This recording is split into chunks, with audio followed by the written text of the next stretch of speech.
Hey hey hey. Selamat bergabung di channel BB69. Pada episode hari ini kita akan membahas pengalaman horor nih dari seorang teman saya nih. Yuk, gue lagi kenalin. Halo semuanya. Halo Uncle Bibi. Halo Win. Coba Halo, kenalin dulu nih. kenalin gue Edwin dari Seperdua Manusia. Apa kabar Win? Kabar baik. Kabar baik. Gimana nih Masih kabar Uncle? baik. Sangat baik. Masih di rumah ya tetap ya. WFH Masih di ya. rumah. Masih di rumah. Gimana nih? Katanya ada pengalaman horor nih. Jadi sebelumnya gue bukan orang yang punya kemampuan indigo gitu loh. Gue Mm-mm. bukan punya kemampuan indigo. Gue nggak bisa ngelihat setan gitu loh. Tapi gue bisa ngerasain. Bisa ngerasain. Jadi sense untuk kehadiran makhluk halus itu di gua itu lebih kerasa. Rasa, oke. Kerasa. Jadi bukan ke penglihatan. Kan ada orang yang bisa ngelihat dan gua nggak bisa ngelihat, tapi gua bisa ngerasa kalau misalnya ada makhluk atau ya pokoknya makhluk yang misalnya nggak bisa terlihat tuh gua bisa berasa gitu. Bulu kuduk gua benar-benar merinding. Ada orang yang memang bulu kuduknya merinding tapi belum tentu pasti ada gitu loh. Misalnya kayak lagi ketakutan kan dia juga bisa Betul, merinding gitu loh. betul. Nah, Atau kalau habis gua nonton film setan gitu ya. ya kalau gua misalnya tiba-tiba aja misalnya lagi normal nih kayak gini gue lagi ngobrol sama lu gitu kan, Hmm. tiba-tiba gue merinding aja gitu. Nah, itu pasti ada gitu loh. Nah, sebelum kita lanjut lagi, itu bentuk maksud gue gini, lu kan bisa merasakan nih. Apakah Hmm. merasakan itu lu hanya berasa nih pasti ada something di sekitar lu nih atau di sebelah lu atau di mana aja, atau lu bahkan bisa merasakan, gue bisa merasa sosoknya ya ada sosoknya misalnya gue merasa sosoknya perempuan tapi gue nggak bisa ngeliat kan ada juga yang seperti itu tuh ya hmm. sampai gue segitu ngerasa atau gimana? gue ngerasa kayak ada sosok gitu loh, ada Oke, sosok tapi gue nggak bisa mendefinisikan dia wanita atau lelaki, cuma gue merasakan ada sosok. oke, terus Karena kan kalau misalnya lo mendefinisikan laki atau pria kan berarti lo harus lihat dong penampilannya. betul. Gitu. Jadi ya begitulah. Jadi mungkin karena di keluarga gue juga kalau bisa gue bilang popo gue atau nenek gue itu juga seseorang yang merasakan hal itu tuh sangat mudah gitu loh, karena dia juga banyak diganggu setan. Oke, Ah, terus ah, jadi itu nenek gue. mungkin faktor keturunan ya, Bisa jadi, percaya nggak percaya ya. Oke, percaya nggak percaya. Dan bokap juga sama seperti itu gitu loh. loh lu kok bisa tahu nenek lu sering digangguin? Jadi gue cerita dari awal dulu deh ya. Jadi Hmm. pas dulu itu SMA ya, SMA, kayaknya SMA. Jadi waktu SMA itu tuh gue malam-malam tidur udah merasa nggak enak. Tidur udah apa resah gitu loh.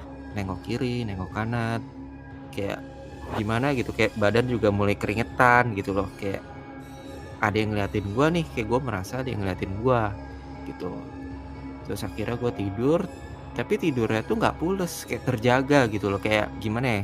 Kayak masih aware sama keadaan sekitar gitu loh. Kayak nggak pules. Nah, gue tidur kayak nggak pules di jam pokoknya udah agak pagi lah, jam 2 jam 3 pagi itu.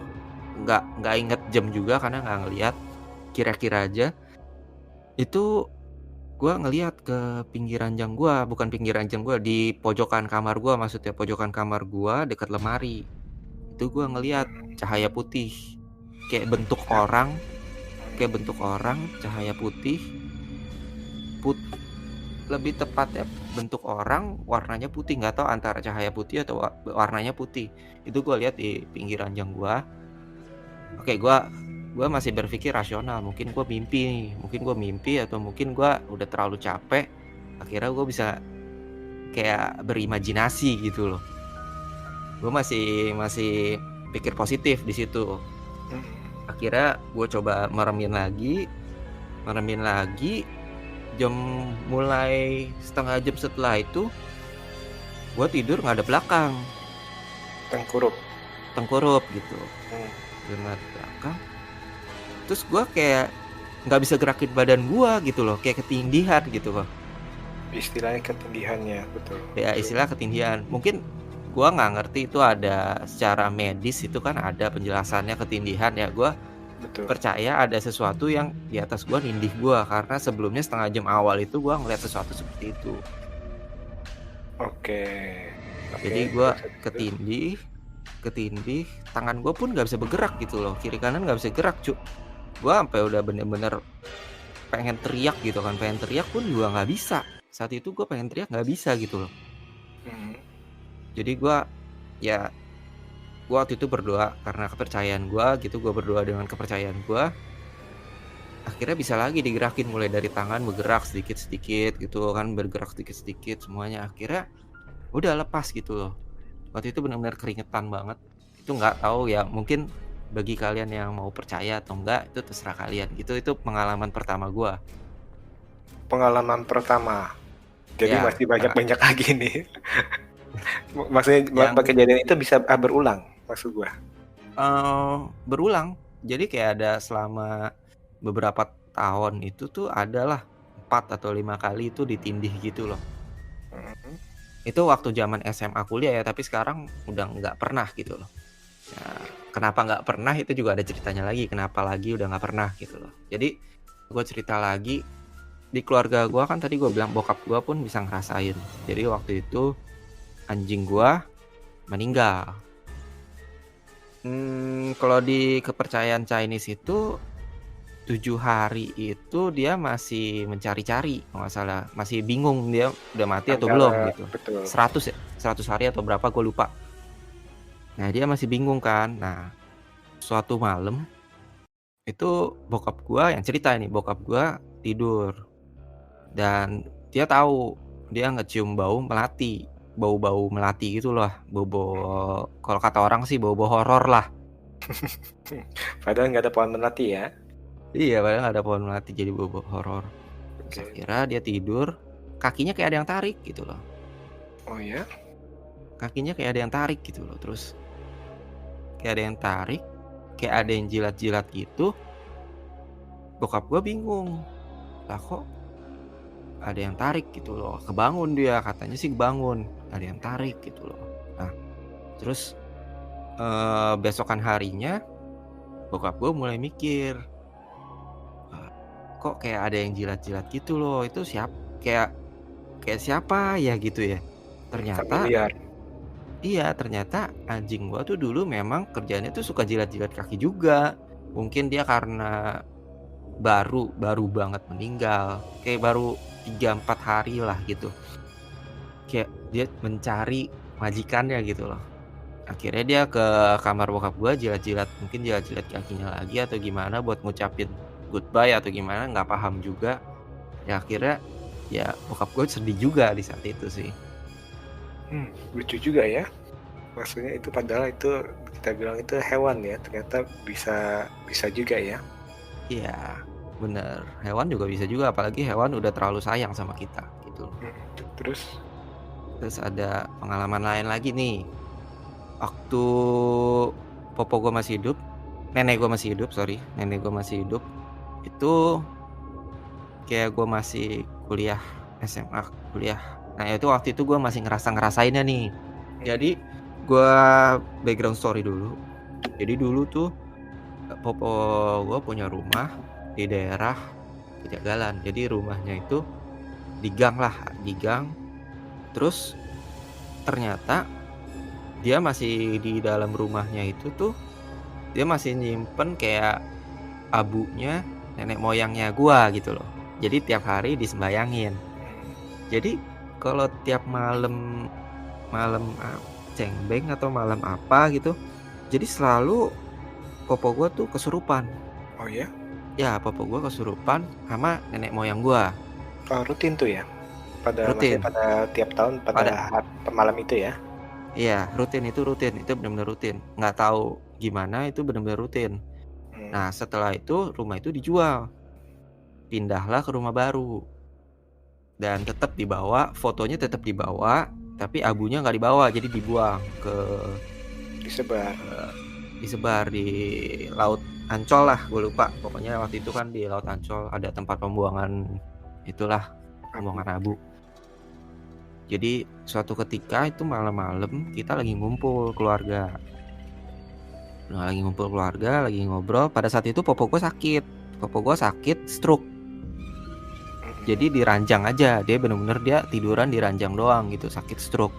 Jadi dia di lantai 2, kita semua keluarga di lantai 1. Di lantai 1 kita ngobrol-ngobrol, ya ngobrol-ngobrol ngalur ngidul aja di bawah gitu sama keluarga lain-lain, rame kan. Itu gue udah mulai ngerasa gak enak nih. Gue udah diem aja, udah mulai ngerasa gak enak. Kayak ada suatu bakal terjadi sesuatu yang gak enak. Kayak gue jadi diem aja. Terus gue kayak udah merinding banget kan. Gue gak bisa ngeliat nih, gue udah merinding banget. Terus pada akhirnya kejadian lah ini. Popo gue tiba-tiba lari dari atas ke bawah, teriak-teriak pakai bahasa Mandarin. Lari-lari turun dari atas ke bawah, terus naik lagi. Stroke ya? Dan beliau stroke. Tapi bisa lari-lari ya? Dia bisa lari-lari.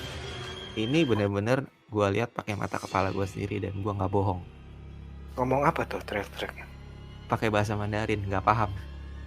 Oke, orang tua juga nggak paham ya? Orang tua paham, tapi nggak mau ngasih tahu. Waktu itu ya, oke. Terus? Ya dia lari-lari, naik turun, kayak ada 3 kali naik turun sambil teriak-teriak gitu. Ya kita takut lah, di bawah kita takut sampai kita naik juga, kita tenang-tenangin, terus dia pingsan. Kita juga khawatir lah, namanya lagi stroke kan, takutnya kenapa-napa. Terus dia pingsan jatuh. Soalnya kan dia kencing manis juga. Kalau luka kan namanya kencing manis tuh susah sembuhnya kan. Ya takut. Ya udah, akhirnya ya ternyata itu nenek moyang gua gitu loh yang ngerasukin gitu loh. Maunya apa tuh waktu itu? Nggak paham juga sih, mungkin karena baru-baru dibuang ke laut Ancol kali kalau feeling gua ya. Tapi jadi waktu itu dari orang tua lu atau dari nenek lu juga setelah sadar nggak ada ngomong apa-apa istilahnya ke lu ya? Nggak ngomong apa-apa lagi ke nenek gua. Jadi kayak ya udahlah, biarin aja. Kalau itu benar-benar gua lihat dengan mata kepala gua sendiri. Nenek lu pas bangun sadar gak bahwa masih ada something? Misalnya dia nanya tadi kenapa atau dia gimana? Nggak sadar sama sekali, benar-benar nggak sadar. Karena kan nenek gue juga udah nggak bisa ngomong. Padahal nggak bisa ngomong, stroke, diranjang aja, tapi pas saat itu dia bisa berlari dan teriak-teriak ya? Iya. Nggak tahu, maksudnya kira-kira nih kejadian yang paling dekat yang sebelum itu ya karena dibuang itu ya? Iya. Buang abu itu ya? Abunya dibuang. Mungkin dia marah atau gimana, gue nggak paham. Nah, terus apa yang terjadi tuh setelah itu? Setelah itu ya kita sembahyang aja, pokoknya kita sembahyang. Karena kan kebudayaan Chinese, kebetulan gue Chinese, jadi kita sembayangin leluhur lah, leluhur, sembayangin leluhur, sembayangin juga sama yang di atas gitu. Ya supaya rumahnya nenek gue yang sekarang ini yang nggak ada yang ganggu lagi. Udah sih, itu yang menurut gue paling horor hidup gue sih. Bayangkannya orang stroke, sakit, nggak bisa ngomong, tiba-tiba dia lari, naik turun 3 kali tangga. Nggak tau bayanginnya gimana. Iya sih, itu sih benar-benar di satu sisi kita juga takut juga nih, apa kita bingung nih kok tiba-tiba kok yang dari nggak bisa jalan bisa jalan, bisa lari, yang nggak bisa ngomong bisa teriak-teriak gitu. Nah, kadang-kadang itu kan kita percaya nggak percaya kan pasti kan ada something yang ingin disampaikan kan, yang harus diberesin ya. Nah, sejak itu ada yang menimpa ke yang lain nggak, misalkan apakah asisten rumah tangga pernah nggak digangguin gitu? Enggak, udah aman sih, udah aman sejak saat kita sembayangin ke leluhur ibaratnya lah. Kalau kata sembayang ke leluhur itu sudah aman sih. Nah, tadi itu yang mengenai ketindihan ya. Kita bilang kan kalau orang dalam orang awam tuh ngomongnya ketindihan ya. Yes. Terakhir lu ngalamin kapan kamu? Kuliah lah. Kuliah. Kuliah itu gue mulai ketindihan tuh. kira-kira rasanya tuh nggak enaknya ketindihan itu kayak gue lagi tengkurap, kebanyakan tengkurap case-nya, nggak tahu kenapa. Itu kayak lu nggak bisa ngomong, tangan lu nggak bisa bergerak, nah itu yang nggak enaknya tuh begitu. Tapi sadar kita ya. Sadar gitu loh. Terus akhirnya karena lagi suatu keadaan lah, suatu kondisi yang menimpa seseorang yang membuat gua akhirnya bareng orang itu ke orang pintar pada saat itu. Jadi orang itu lagi ada masalah, disantet sama orang, dipelet lah sama orang ibaratnya kalau kata orang mah, dipelet sama orang. Gue bantuin ke orang pintar, kenalan temen gua. Terus akhirnya gue juga nanya, ini kenapa ya? Kok gue sering ketindihan gitu. Terus orang pinter itu bilang, soalnya lu tuh punya sesuatu yang ibaratnya tuh lu ada indera yang bisa merasakan kehadiran mereka dan mereka tahu, makanya mereka itu mau interaksi sama lu dan mau deket sama lu. Dia bilang kayak gitu. Terus gue bilang nggak bisa apa gitu dihilangin atau diapain gitu kan. Akhirnya ya sambil berjalannya yang temen gue itu, ya gue sekalian proses juga menetralkan. Tapi ini gue ke orang pinternya itu agamanya muslim ya, gue bahasnya dalam agama muslim, jadi gue dibacain beberapa ayat-ayat muslim dan gue harus ngikutin. Terus setelah kejadian itu udah benar-benar gue masih ngerasain tapi nggak ketindihan lagi. Oke, menarik karena memang secara medis sih memang ada tuh istilahnya kan sleep paralysis ya, antara istilahnya itu antara ketidakseimbangan antara waktu lu bangun sama sebenarnya itu fase lu masih tidur. Jadi benar, bisa, setuju. kalau secara ilmiah itu ngomongnya ini fase otak di mana sebenarnya lu bangun tapi ternyata ini lu masih ada di kondisi tidur. Ngerti ya? Yes, ngerti. Karena gue juga baca juga waktu itu. Ketindihan sleep paralysis. Nah, mengenai hal ini sebenarnya saya nggak nyebutin soal hal medisnya aja lagi ya, karena itu udah di luar lagi. Saya sendiri pun alamin waktu itu sering sih, cukup lumayan juga, dan benar seperti itu. Awalnya itu berasa nggak enak, terus habis itu kadang-kadang ketindihan. Nah, hal yang paling ekstrim yang pernah saya alamin nih. Jadi kita tidur, bergerak nggak bisa bergerak, terus habis itu ngeliat kiri kanan bisa, terus tiba-tiba ini ngerti gak? Seperti saya bisa melihat tangan saya itu tanda kutip nembus ke tangan, jadi tangan saya itu ngangkat tuh kayak roh ngangkat, tahu itu ya? Iya. Nah, tiba-tiba itu pernah ngerasain kan kayak gitu juga. Badan kita ngeliat tangannya ada berbaring, terus tiba-tiba tangan kita nih, kita bisa ngeliat tangan kita itu keluar, roh tangan kita itu keluar dari tubuh kita.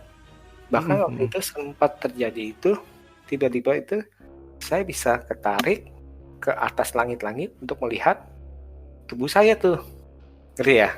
Lagi tidur di bawah. Nah, kalau itu kan namanya astral projection ya. Nah seperti itu tuh, itu saya sempat ngalamin tuh. Dan itu astral projection ada di film itu kan, apa Insidious ya atau apa? Nah itu nama apa? Insidious, ingat nggak sih? Nah itu satu pengalaman sih yang cukup berharga sih. Nah waktu itu saya beberapa kali kan yang paling pasti kan ini, waktu itu jalan keluar saya gampang sih sebenarnya.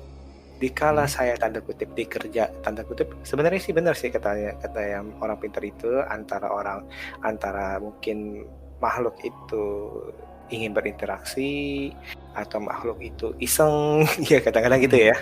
Nah beberapa kali juga saya itu pas awal-awal itu kesel gitu, maksudnya kita pengen bergerak, pengen manggil gitu, mulut sampai ketutup gitu tuh, kayak di film Matrix tuh, tau ya? Gitu tuh. Nah itu kita tahu itu. Tapi waktu itu sampai akhirnya gue punya konklusi seperti ini. Dikala gue berusaha, malah semakin nggak bisa, ngerti gak?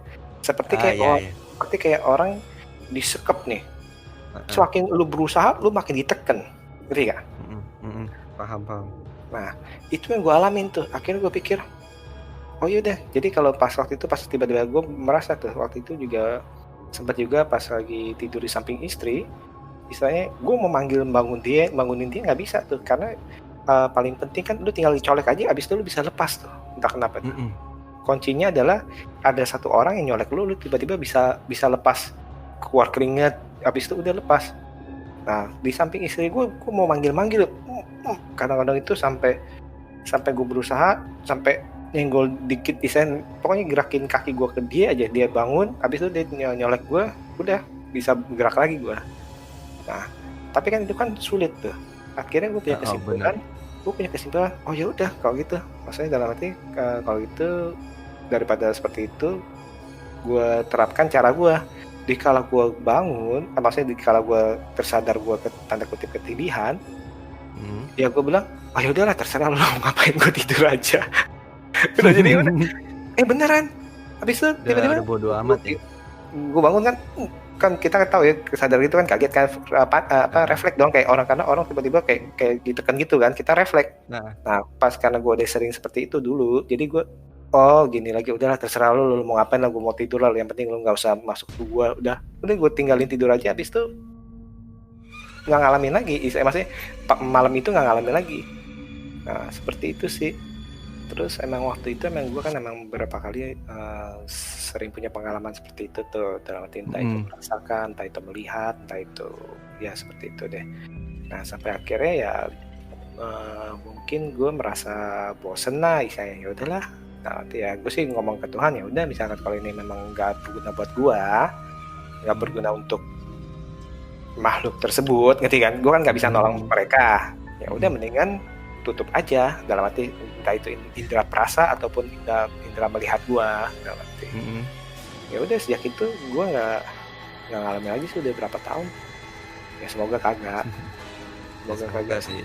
Nah, karena pada intinya sih dikala kita nggak kuat ya kita ngomong aja, kan kita punya Tuhan kan. Bener. Dan yang penting itu, kalau gue lihat itu mungkin kalau beberapa orang itu lagi misalnya lagi kondisi yang nggak fit, lagi sakit, yang seperti itu tuh, atau mungkin hawanya itu pas kebetulan sama kali sama mereka kali ya, bener gak sih? Bisa jadi karena kita kan capek, Energinya. kayak energi tuh bener-bener drain banget kan. Udah nggak ada, ibaratnya udah nggak ada energi buat nangkal hal-hal seperti itu loh. Tapi sekarang ini Menarik lu sih. nggak pernah ngalamin lagi ya lu? Walaupun Udah lu nggak pernah. ngedit-ngedit malam-malam gitu. Paling ngerasa doang, kayak kalau lagi malam kan ngedit nih. Kayak kemarin contoh nih yang podcast terakhir kan ngedit malam-malam tuh. Itu ngerasa kayak di belakang tuh ada yang ngeliatin. Terus gue teriak, jangan ganggu ya, gue lagi ngedit. Udah. Ya betul. Yang penting sih seperti itu sih. Kalau gue juga gue nerapin sih seperti itu. Ya udah lu mau di Entah, situ. mungkin kalau ada orang lihat kayak gila ya ngomong sendiri ya. Enggak gila kok. Bener enggak gila. Tapi bener sih, mendingan sih kalau misalkan kayak itu kita ucapkan, karena kalau ucapan itu istilahnya kayak memproklamirkan masih. Ya udah berarti lu nggak ganggu gue juga nggak ganggu lu, kita kan alamnya masing-masing, udah seperti itu aja, terserah lu mau jalanin. Mungkin aja sebenarnya gue ganggu lu, tapi ya gue minta maaf misalnya, seperti itu sih. Itu cukup menarik sih ya. Jadi ini sleep paralysis atau ketindihan ini memang hal yang cukup banyak dialami oleh banyak orang sih sebenarnya. Bener. Dan Tapi jujur nih, kayak apa, disclaimer ya. Mungkin bagi medical itu mungkin adalah penjelasan secara medical ya gitu loh. Sleep paralysis gitu. Ya mungkin mereka belum pernah merasakan atau gimana. Tapi kalau misalnya dari pribadi gue yang gue merasakan, ya kalian bisa percaya atau kalian bisa nggak percaya juga gitu loh. Karena ya namanya kita hidup itu selalu berdampingan. Yang betul. bahkan yang hidup pun itu menurut gue pun berdampingan dengan yang sudah mati gitu loh. Ada aja gitu loh. Itu kepercayaan gue ya. Alamnya misalnya di dunia ini ada dua alam yang berjalan bersamaan ya. Yes, betul. Berkesinambungan. Iya. Begitulah, jadi intinya buat gue, kita hidup di dunia ini, kita respect each other, respect juga dengan sesuatu yang gak terlihat, karena mereka itu beneran ada. Percaya atau gak percaya, it's your choice gitu loh. Iya, betul. Dan untuk akhir kata, ya saya ingin mengucapkan bahwa apapun yang kepercayaan kita, terkadang itu memang ada hal-hal yang di luar nalar atau di luar keilmuan kita, yang mungkin aja tetap aja terjadi. Nah, untuk hal-hal seperti inilah yang kita harus tetap jaga, supaya kita tetap seimbang nih di dalam dunia ini. Oke, thank you banget ya Win ya untuk cerita-ceritanya ya. Yuk, ya Uh, kapan-kapan nanti Uncle Bebe boleh lah mampir buat ceritain horornya juga di podcast Berdua Manusia. Oke, thank you banget. Jadi nanti kalau mau dengerin podcastnya Edwin di Seperdua Manusia dan di Instagramnya juga Seperdua Manusia juga ya. Yes, betul. Oke, terima kasih Edwin. Terima kasih.